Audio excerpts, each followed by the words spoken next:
Oke, assalamualaikum warahmatullahi wabarakatuh. Kembali lagi bersama saya Miftahul Huda dalam bicara bola yang ke-8 mungkin ya. Pada kesempatan ini kita akan bahas mengenai Premier League, hari Premier League. Ada beberapa pertandingan yang perlu kita bahas. Di antaranya adalah pertandingan antara Tottenham lawan MU, Brighton lawan Arsenal, Aston Villa lawan Chelsea, terus yang terakhir Liverpool lawan Everton, derby Merseyside ya. Tapi yang terakhir mungkin gak terlalu panjang karena karena pertandingan cukup membosankan lah ya. Untuk pertandingan yang pertama Tottenham lawan MU, menurut beberapa hasil reaksi yang terkait masalah MU lawan Tottenham, ini pertandingan dibilang monoton karena kalau semisal kita lihat starting line-up-nya seperti pakemnya Mourinho 4-2-3-1, seperti pakemnya MU selalu mengandalkan 4-3-3-nya dengan Bruno Fernandes sebagai poros. Sedangkan di Tottenham menjadi porosnya adalah Eric Lamela. Namun pada pertandingan tersebut Eric Lamela itu mungkin strategi dari Mourinho ya, di mana Eric Lamela paling banyak memegang bola. Maksudnya kalau semisal menggunakan Dele Alli itu pasti bola akan mengalir cepat. Namun ketika dipegang oleh sebagai attacking midfielder-nya adalah Eric Lamela lebih menahan bola dengan memanfaatkan lini sayap mereka.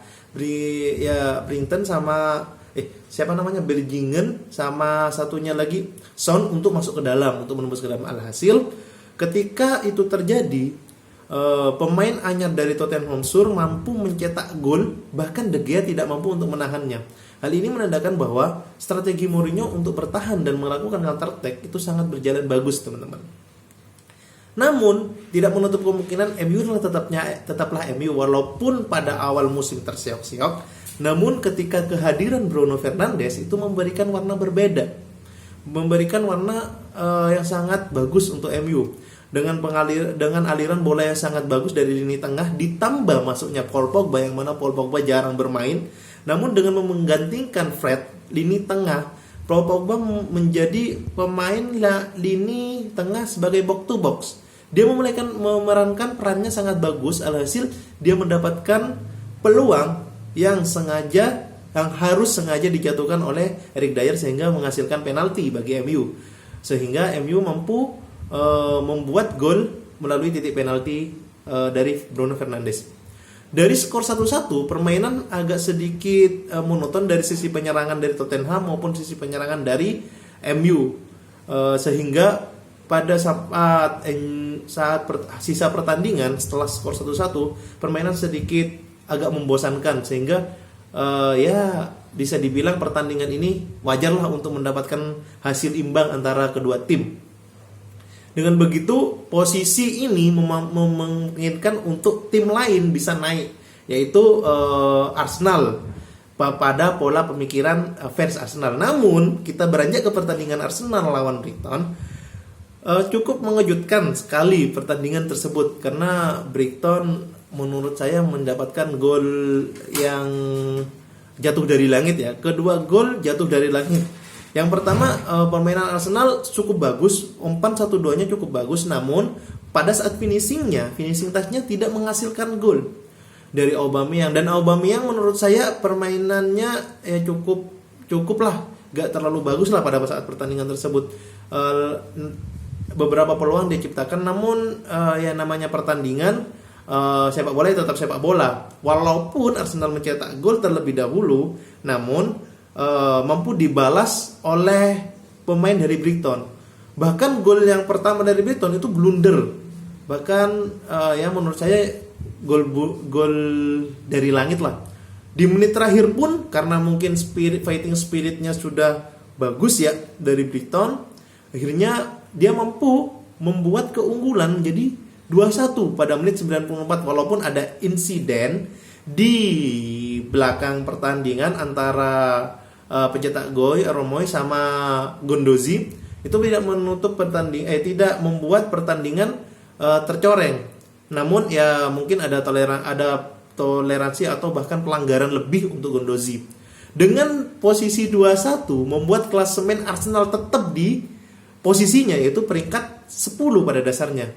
Hal ini membuat ini kok peringkat 4 besar begini amat ya, kata saya. Dalam pikiran saya seperti itu. Hal ini memungkinkan bahwa ini akan menguntungkan tim lain untuk memperoleh 4 besar. Karena posisi 4 besar itu sangat signifikan atau sangat rawan untuk disusul satu sama lain. Dibilang MU lawan Tottenham imbang 1-1, peluang Arsenal untuk nyalip, untuk menjaga jarak juga kalah sama Brighton. Ini membuktikan bahwa ya mungkinlah ini Premier League ya, jadi pertandingan sulit ditebak. Di sisi lain, peringkat 4 besar lainnya kita bahas ya, yang tadi tidak disebutkan di awal kita bahas, yaitu Leicester City lawan Watford, di mana Leicester City itu mampu mencetak gol terlebih dahulu dengan ya pressingnya dari Leicester City, mampu untuk pressing Watford. Tapi walaupun demikian, Watford juga memiliki serangan-serangan yang sangat membahayakan. Bahkan Ismail Assar mampu membuat tendangan yang mana harus ditepis secara man to man melawan kiper dari Leicester City.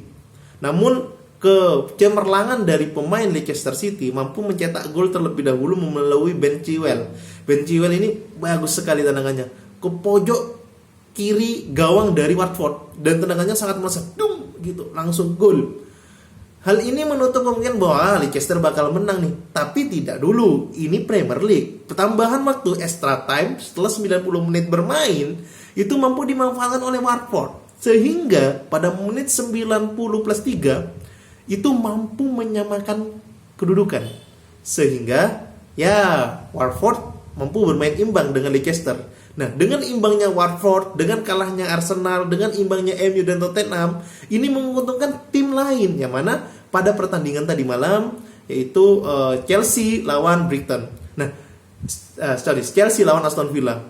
Pada saat pertandingan, lihat starting line up-nya, ya Chelsea menurunkan lini tengah yang ya seperti biasanya pakemnya. Namun tidak ada nama Pulisic yang di sebelah kiri, melainkan digeser sebelah kiri. Menurut saya ini merupakan strategi, namun ternyata tidak. Alhasil babak pertama mereka kebobolan terlebih dahulu dengan beberapa skrimmage di depan gawang mampu dimanfaatkan oleh pemain dari Aston Villa sehingga mencetak gol. Sehingga Lampard pada babak kedua memutar otak untuk membangun serangan melalui sisi sayap mereka, karena kekuatan Chelsea selain sisi sayap, mereka punya lini tengah yang mampu untuk mensuplai bola. Sehingga pergantian yang sepadan dilakukan, Pulisic masuk dan digeser ke tengah. Ujungnya ya baru beberapa menit bermain Pulisic menjadi super sub yang sangat menakjubkan dengan mencetak gol dan membuat hasil imbang sementara. Di beberapa menit kemudian barulah Olivier Giroud mampu mencetak gol dengan umpan Azpilicueta. Ya, sebelumnya juga diumpan dari Azpilicueta. Ya, ini menghasilkan bahwa Chelsea sedikit menjaga jarak dari Leicester dan sedikit menjaga jarak jauh dari MU. Sehingga 4 besar memungkinkan akan terus menari sampai akhir musim. Ini menandakan bahwa Premier League adalah liga yang paling bagus menurut saya. Liga yang mana bisa menghasilkan pertandingan-pertandingan yang menarik. Sehingga kita patut tunggu siapa yang akan menduduki peringkat 4 besar, siapa yang akan melaju ke babak Eropa. Itu sangat layak untuk kita tunggu sampai akhir musim. Di sisi lain ada ancaman dari pendatang yang menurut saya kuda hitam lah di 10 besar Premier League, yaitu Wolverhampton Wanderers. Wolverhampton Wanderers itu mampu membuat hal positif, bahkan di pekan ini, di pekan 30 itu mampu menang, teman-teman.